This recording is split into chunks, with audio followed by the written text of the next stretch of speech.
Hello everyone, welcome to my channel. आज मैं आपके साथ रक्षाबंधन स्पेशल त्यौहार की थाली की रेसिपी शेयर करूंगी। इस थाली में मैंने आपके साथ गोभी मटर आलू की ग्रेवी वाली सब्जी की रेसिपी शेयर करी है, सेवई खीर की रेसिपी शेयर करी है और उड़द दाल की खस्ता कचौड़ी की रेसिपी शेयर करी है। ये थाली आप 1 से सवा घंटे में तैयार कर लेंगे। ये त्यौहार वाली थाली आप रक्षाबंधन में बनाइए या फिर आने वाले दशहरा या फिर दीपावली में भी बना सकते हैं। और अगर आपके घर कोई गेस्ट आ जाए तो उन्हें भी आप ये थाली बनाकर खिलाइए, उन्हें बहुत पसंद आएगी। तो चलिए देख लेते हैं आज की त्यौहार वाली थाली की रेसिपी। तो सबसे पहले चलिए हम ये गोभी आलू मटर की बहुत ही टेस्टी सब्जी की रेसिपी देख लेते हैं। तो गोभी आलू मटर की ग्रेवी वाली सब्जी बनाने के लिए यहाँ पर मैंने 400 ग्राम फूल गोभी लिया है, जिसे मैंने अच्छे से धोकर बड़े टुकड़ों में काट लिया है। गोभी के थोड़े बड़े टुकड़े ही आप करिएगा, तभी ये सब्जी में बनने के बाद दिखेंगी। अगर आपने गोभी के छोटे टुकड़े किए तो पकने के बाद ये सब्जी में पता ही नहीं चलेंगे। और साथ ही मैंने 3 मीडियम साइज़ के आलू को छीलकर इसको छोटे छोटे टुकड़ों में कट कर लिया है। आलू को बहुत छोटा भी आपको नहीं काटना है, इसी साइज के आप काटिएगा। अब गैस पर मैंने पानी बॉयल होने के लिए पहले ही रख दिया था। उबलते हुए पानी में हम इस गोभी को डाल देंगे और आधा चम्मच इसमें मैंने नमक डाल दिया है। अब इस गोभी को इस उबलते हुए पानी में बस 1 से 2 मिनट ही हमें बॉयल करना है। बहुत ज़्यादा हमें गोभी को बॉयल नहीं करना है। गोभी के अंदर छोटे छोटे कीड़े होते हैं, इस तरह गर्म पानी में थोड़ा बॉयल करने से वो निकल जाते हैं। 2 मिनट गोभी को बॉयल करने के बाद अब हम इसे छान करके पानी में से निकाल देंगे। तो गोभी हमारा बॉयल हो गया है, तो चलिए इसे हम फ्राई कर लेते हैं। गैस पर एक पैन चढ़ाकर उसमें मैंने 4 बड़े चम्मच सरसों का तेल डाल दिया है। तेल के गर्म होते ही पैन में मैंने 1/4 चम्मच हींग डाल दी है। गोभी की सब्ज़ी में हींग का फ्लेवर बहुत अच्छा आता है, तो आप हींग को ज़रूर डालिएगा। हींग को थोड़ा चलाकर तेल में एक बार मिक्स कर देंगे। उसके बाद हम तेल में ये बॉयल करी हुई गोभी डाल देंगे। अब गोभी को हमें मीडियम फ्लेम पर 4 से 5 मिनट तक फ्राई करना है, या फिर आप इसे तब तक फ्राई करें जब तक कि गोभी पर हल्का ब्राउन कलर नहीं आ जाता। गोभी को हम पहले फ्राई करेंगे क्योंकि गोभी को फ्राई होने में ज़्यादा टाइम लगता है। जब गोभी थोड़ा फ्राई हो जाएंगे तब हम इसमें आलू और मटर डालेंगे। तो 2 मिनट गोभी को फ्राई करने के बाद पैन में मैंने ये कटे हुए आलू डाल दिए हैं और 1 बाउल फ्रोजन मटर डाल दिया है। अब इन्हें भी मीडियम फ्लेम पर गोभी के साथ हमें 2 से 3 मिनट तक फ्राई कर लेना है। तो सारी सब्जियों को फ्राई करते हुए मुझे लगभग 4 से 5 मिनट अब हो गए हैं और देखिए सब्जियों पर भी हल्का गोल्डन कलर आ गया है। तो अब हम इन सारी सब्जियों को एक बोल में निकाल देंगे। सब्जियों को इस तरह फ्राई करके जब हम सब्जी बनाते हैं कोई भी, तो वो बहुत ही टेस्टी बनकर तैयार होती है। अब चलिए फाइनली हम सब्जी बनाना स्टार्ट करते हैं। गैस पर मैंने एक कुकर चढ़ा दिया है सब्जी बनाने के लिए। आप चाहे तो सेम पैन में भी ये सब्जी बना सकते हैं। कुकर में मैंने 3 बड़े चम्मच सरसों का तेल डाल दिया है। गैस का फ्लेम हम लो टू मीडियम रखेंगे। तेल के गर्म होते ही तेल में मैं कुछ खड़े मसाले डाल रही हूँ। 1 चम्मच जीरा, 1 बड़ी इलायची, 2 छोटी इलायची, 4 लौंग और 1 छोटा टुकड़ा दालचीनी का तेल में मैं डाल रही हूँ।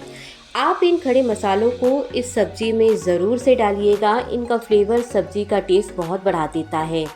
साथ ही 1 तेज़पत्ता तेल में मैंने डाल दिया है। 2 मीडियम साइज़ के प्याज को बारीक काटकर तेल में मैंने डाल दिया है। अब प्याज को हमें अच्छे से चलाते हुए भूनना है। प्याज को हमें तब तक भूनना है जब तक कि प्याज अच्छे से गोल्डन ब्राउन कलर के नहीं हो जाते। प्याज को अच्छे से हमें भूनना है, ये मेन स्टेप है। अगर प्याज को आप अच्छे से नहीं भूनेंगे तो सब्जी की ग्रेवी अच्छी नहीं बनेगी। बीच बीच में आपको इसे चलाते ज़रूर रहना है ताकि प्याज जले नहीं। तो जब तक प्याज भून रहा है तब तक चलिए हम सब्जी का मसाला तैयार कर लेते हैं। एक मिक्सर जार लेकर उसमें मैंने 1 मीडियम साइज़ का प्याज रफली कट करके डाल दिया है। 2 मीडियम साइज़ का टमाटर रफली कट करके मैंने जार में डाल दिया है। 9 से 10 लहसुन की कलियां जार में मैंने डाल दी है। 1 इंच अदरक का टुकड़ा जार में मैंने डाल दिया है। अब जार का ढक्कन लगाकर इसका हम पेस्ट तैयार कर लेंगे। पानी जार में हमें बिल्कुल भी नहीं डालना है। तो देखिए पेस्ट तैयार हो गया है। अब इस पेस्ट में मैं कुछ सूखे मसाले डाल रही हूँ। 1 टीस्पून इसमें मैंने हल्दी पाउडर डाल दिया है। लाल मिर्च पाउडर आप अपने स्वाद अनुसार इसमें डालिएगा। 1 टीस्पून इसमें मैंने गरम मसाला पाउडर डाल दिया है। 1 टीस्पून इसमें मैंने धनिया पाउडर डाल दिया है और 1 टीस्पून ही इसमें मैंने काश्मीरी लाल मिर्च पाउडर डाल दिया है एक अच्छे कलर के लिए, और स्वाद अनुसार इसमें हम नमक डाल देंगे। अब इन मसालों को हम इस पेस्ट में अच्छे से मिक्स कर देंगे। तो सब्जी का मसाला हमारा तैयार हो गया है। आप इस मसाले से कोई भी ग्रेवी वाली सब्जी बना सकती हैं, जैसे मटर पनीर की सब्जी, परवल आलू की सब्जी, दम आलू की सब्जी। कोई भी सब्जी बनाइए, बहुत ही टेस्टी बनेगी। तो चलिए अब प्याज को हम चेक कर लेते हैं। प्याज को मैंने बीच बीच में भी चलाया था। तो देखिए प्याज में गोल्डन ब्राउन कलर आ गया है। प्याज हमारा अच्छे से भुन गया है। अब हमने जो मसाला तैयार किया था उसे इस प्याज में डाल देंगे, और जो मसाला जार में लगा था उसमें थोड़ा सा पानी डालकर उसे मिक्स करके प्याज में मैंने डाल दिया है। अच्छे से चलाकर इन मसालों को मिक्स करेंगे प्याज के साथ। अब इस मसाले को हमें अच्छे से भूनना है, अच्छे से पकाना है। इस मसाले को हमें 6 से 7 मिनट तक लो फ्लेम पर ढककर पकाना है। तो कुकर पर ढक्कन मैंने बस रख दिया है, कुकर को बंद नहीं किया है। 7 मिनट के बाद चलिए कुकर को खोलकर चेक करते हैं। मसाले को आपको बीच बीच में भी चलाना ज़रूर है, नहीं तो मसाले जल जाएंगे। तो ये देखिए मसाला हमारा अच्छे से पक गया है। तो अब हम इसमें हमने जो सब्जियां फ्राई करके रखी थी उसे डाल देंगे। 1 टमाटर को रफली कट करके मैं इसमें डाल रही हूँ। खड़े खड़े टमाटर जब सब्जी में दिखते हैं तो बहुत ही अच्छे लगते हैं। हरी मिर्च आप अपने स्वाद अनुसार इसमें डाल दें, और धनिया की पत्ती की जो डंडियाँ होती हैं उसे मैंने बारीक कट करके इसमें डाल दिया है। अब सारी सब्जियों को मसालों में अच्छे से मिक्स करेंगे। अगर आपको गोभी आलू की ग्रेवी वाली सब्जी नहीं चाहिए, थोड़ी लटपटी सब्जी आपको चाहिए, तो इसी स्टेप पर बस थोड़ा सा पानी डालकर कुकर को बंद करके कुकर में बस 1 सीटी लगाकर कुकर को बंद कर दीजिए। तो गोभी आलू की सूखी सब्जी आपकी तैयार हो जाएगी। उसका टेस्ट डिफरेंट ही होता है। पर आज हम ग्रेवी वाली सब्जी बना रहे हैं, तो इसमें मैंने 3 कप बॉयल पानी डाल दिया है। गर्म पानी सब्जी में डालने से एक तो सब्जी का कलर बहुत अच्छा आता है और सब्जी टेस्टी भी ज़्यादा बनती है। और सब्जी में कलर अच्छा आए इसके लिए मैं ज़्यादातर ग्रेवी वाली सब्जी कुकर में ही बनाना पसंद करती हूँ, क्योंकि कुकर में ग्रेवी वाली सब्जी बनाने से ग्रेवी का कलर बहुत ही अच्छा आता है। आप देखिएगा सब्जी बनने के बाद सब्जी का कलर। पर आप चाहे तो ये सब्जी कढ़ाई में भी बना सकते हैं। अब कुकर का ढक्कन हम बंद कर देंगे और कुकर में हाई फ्लेम पर सिर्फ 1 सीटी हमें लगाना है। इससे ज़्यादा आप सीटी कुकर में मत लगाइएगा। अगर आपने इससे ज़्यादा सीटी कुकर में लगाई तो गोभी ओवरकुक हो जाएगी। कुकर में 1 सीटी आते ही गैस को हमें तुरंत बंद कर देना है, और कुकर का प्रेशर पूरी तरह निकल जाने के बाद ही कुकर को खोलिएगा। तो कुकर का प्रेशर पूरी तरह निकल गया है। चलिए कुकर को खोलकर सब्जी को चेक करते हैं। तो आप ये देखिए सब्जी का क्या कलर आया है, और खुशबू भी सब्जी की बहुत ही अच्छी आ रही है। अब ऊपर से भी बारीक कटी हुई धनिया की पत्ती इसमें डाल देंगे, मिक्स करेंगे इसे अच्छे से इसमें। तो हमारी बहुत ही बढ़िया गोभी आलू मटर की सब्ज़ी बनकर तैयार है। मैंने तो इस सब्ज़ी को कचौड़ी के साथ खाया भी है। बहुत ही बढ़िया सब्ज़ी बनी है। पूड़ी कचौड़ी के साथ ऐसी ही सब्ज़ी अच्छी लगती है, इसीलिए आज की थाली में मैंने कचौड़ी की रेसिपी भी शेयर करी है। पर कचौड़ी की रेसिपी से पहले चलिए हम झटपट से ये सेवई खीर की रेसिपी देख लेते हैं। तो सेवइयाँ खीर बनाने के लिए यहाँ पर मैंने 1 कप बारीक वाली रोस्टेड सेवइयाँ ली हैं। अब सेवइयों को सबसे पहले हाथों से बारीक बारीक हम कर लेंगे। इन्हें बारीक बारीक करने के बाद गैस पर एक पैन चढ़ाकर उसमें मैंने 1 बड़ा चम्मच घी डाल दिया है। गैस का फ्लेम हमें लो टू मीडियम रखना है। घी के गर्म होते ही घी में मैंने 1 छोटा बाउल काजू और बादाम बारीक कट करके डाल दिया है। काजू बादाम को पहले हमें 1 से 2 मिनट तक हल्का सा भून लेना है। 2 मिनट काजू बादाम को भूनने के बाद घी में मैंने 15 से 20 किशमिश डाल दी है, और 1 चम्मच पिस्ता बारीक कट करके घी में मैंने डाल दिया है। किशमिश और पिस्ता को मैंने बाद में डाला है क्योंकि ये बहुत जल्दी लगभग 30 सेकेंड्स में भुन जाते हैं। काजू बादाम को आप पहले फ्राई करिएगा, उसके बाद ही इसमें किशमिश और पिस्ता को ऐड करिएगा। तो ड्राई फ्रूट्स हमारे फ्राई हो गए हैं, तो इन्हें अब हम पैन से निकाल देंगे। ड्राई फ्रूट्स निकालने के बाद अब इसी घी में हम ये सेवइयाँ डाल देंगे। अब इस सेवई को हम 1 से 2 मिनट तक इसी बचे हुए घी में भून लेंगे। वैसे तो ये सेवई रोस्टेड है तो इन्हें भूनने की ज़रूरत नहीं है, पर बस अगर हल्का सा घी में इन्हें भून लेंगे तो सेवइयाँ और भी टेस्टी बनेगी। तो सेवई को बस 2 मिनट भूनने के बाद अब इसमें मैंने 1 लीटर फुल फैट अच्छे से बॉईल किया हुआ दूध डाल दिया है।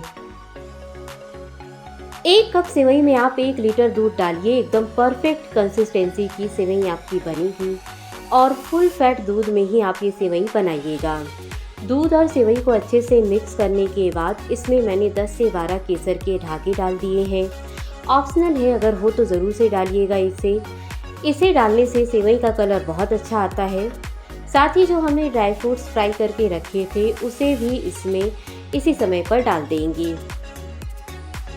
अब इसे लो फ्लेम पर आराम से 14 से 15 मिनट तक हम पकने देंगे। वैसे तो ये जो सेवई है वो बारीक वाली है, ये बहुत जल्दी पक जाती है, पर अगर आप इसे लो फ्लेम पर पकाएंगे तो इसे पकने में 14 से 15 मिनट लग जाएंगे। धीरे धीरे ये गाढ़ी हो जाएगी और सेवई का बहुत ही बढ़िया टेस्ट आएगा। पर अगर आपको थोड़ा जल्दी हो तो आप इसे मीडियम से हाई फ्लेम पर भी पका सकते हैं। तो अब इसे पकाते हुए मुझे 12 से 13 मिनट हो गए हैं। ये सेवइयाँ भी काफ़ी अच्छे से फूल गई हैं, गाढ़ी हो गई हैं। तो अब इसमें मैंने आधा कप चीनी डाल दिया है। चीनी आप अपने हिसाब से भी इसमें डाल सकते हैं, जितना मीठा आपको पसंद हो उतना मीठा आप इसे रख सकते हैं, या फिर चीनी की जगह आप इसमें कंडेंस मिल्क भी डाल सकते हैं। चीनी आपको सेवइयों के पक जाने के बाद लास्ट में ही डालना है। अब लास्ट में फ्लेवर के लिए इसमें मैंने हाफ टी स्पून इलायची पाउडर डाल दिया है। इसे इसमें अच्छे से मिला देंगे और अब हम गैस को बंद कर देंगे। तो हमारी सेवइयाँ खीर बनकर तैयार है। तो सेवई की कंसिस्टेंसी बिल्कुल परफेक्ट है, ना बहुत ज़्यादा पतली है और ना बहुत ज़्यादा गाढ़ी है। इसी स्टेज पर आप गैस को बंद कर दीजिए। जैसे जैसे ये सेवई ठंडी होगी तो ये और भी गाढ़ी होगी। तो अभी इसकी कंसिस्टेंसी बिल्कुल परफेक्ट है। त्योहार वाली थाली में कुछ तो मीठा ज़रूर से होना चाहिए। तो अब की बार रक्षाबंधन में ये बहुत ही स्वादिष्ट सेवइयाँ आप ज़रूर से बनाइएगा। ईजी है इसे बनाना और बहुत ही कम समय में ये सेवइयाँ बन जाती है। अब चलिए अपनी लास्ट रेसिपी उड़द दाल की ये बहुत ही खस्ता कचौड़ी की रेसिपी हम देख लेते हैं। तो बहुत ही खस्ता उड़द दाल कचौड़ी बनाने के लिए सबसे पहले हम डो लगा लेंगे। एक बड़े बर्तन में मैंने 1.5 कप गेहूं का आटा ले लिया है और आधा कप मैदा ले लिया है। आप चाहे तो ये कचौड़ी केवल मैदे से बना सकते हैं या फिर आटे से भी बना सकते हैं। 1 टीस्पून इसमें मैंने कलौंजी डाल दी है और 1 टीस्पून ही अजवाइन हाथों पर क्रश करके आटे में मैंने डाल दी है। मंगरेल और अजवाइन का फ्लेवर कचौड़ी में बहुत ही अच्छा लगता है, तो इसमें आप इसे ज़रूर से डालिएगा। साथ ही 1 टीस्पून इसमें मैंने नमक डाल दिया है और 1/4 कप इसमें मैंने ऑयल डाल दिया है। आप इसमें ऑयल की जगह घी भी डाल सकते हैं। अब अच्छे से ऑयल को आटे में मिक्स करेंगे। ऑयल जो है आटे में अच्छे से मिक्स होना चाहिए। इस स्टेप को मोयम देना कहते हैं, बहुत ज़रूरी है ये स्टेप। ऑयल जो है जब आटे में अच्छे से मिक्स होगा तभी ये उड़द दाल की कचौड़ी खस्ता बनेगी। अब अगर आपको ये पता करना है कि आटे में मोयम परफेक्ट है कि नहीं, तो थोड़ा सा आटा इस तरह हाथों में लेकर मुट्ठी बनाएं। अगर आटा आपका बंध रहा है तो इसका मतलब आटे में मोयम परफेक्ट है। अब आटे में थोड़ा थोड़ा करके नॉर्मल पानी डालेंगे और इसका एक सेमी हार्ड डो लगाएंगे। आटा आपको न ज़्यादा सॉफ्ट लगाना है और न ज़्यादा हार्ड, सेमी हार्ड डो आपको इसका लगाना है। तो 5 मिनट अच्छे से मसलते हुए डो को मैंने लगा लिया है। अब आटे को ढक देंगे और लगभग 15 से 20 मिनट तक रेस्ट पर छोड़ देंगे सेट होने के लिए। तो जब तक ये आटा सेट हो रहा है तब तक चलिए हम कचौड़ी की स्टफिंग बना लेते हैं। स्टफिंग बनाने के लिए यहाँ पर मैंने 2 कप फूली हुई उड़द की दाल ली है। 1 कप दाल को धोकर 3 से 4 घंटे तक पानी में भिगोकर मैंने रख दिया था। 4 घंटे के बाद दाल को 3 से 4 बार पानी से अच्छे से मैंने धो लिया। 1 कप उड़द की दाल फूलकर 2 कप दाल हो गई। 3 से 4 घंटे में ये दाल अच्छे से फूल जाती है। अब चलिए इस दाल को हम पीस लेते हैं।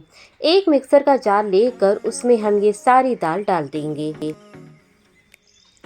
दाल मिक्सर के जार में डालने के बाद अब जार का ढक्कन लगाकर बिना पानी डाले इस दाल को हमें दरदरा पीस लेना है।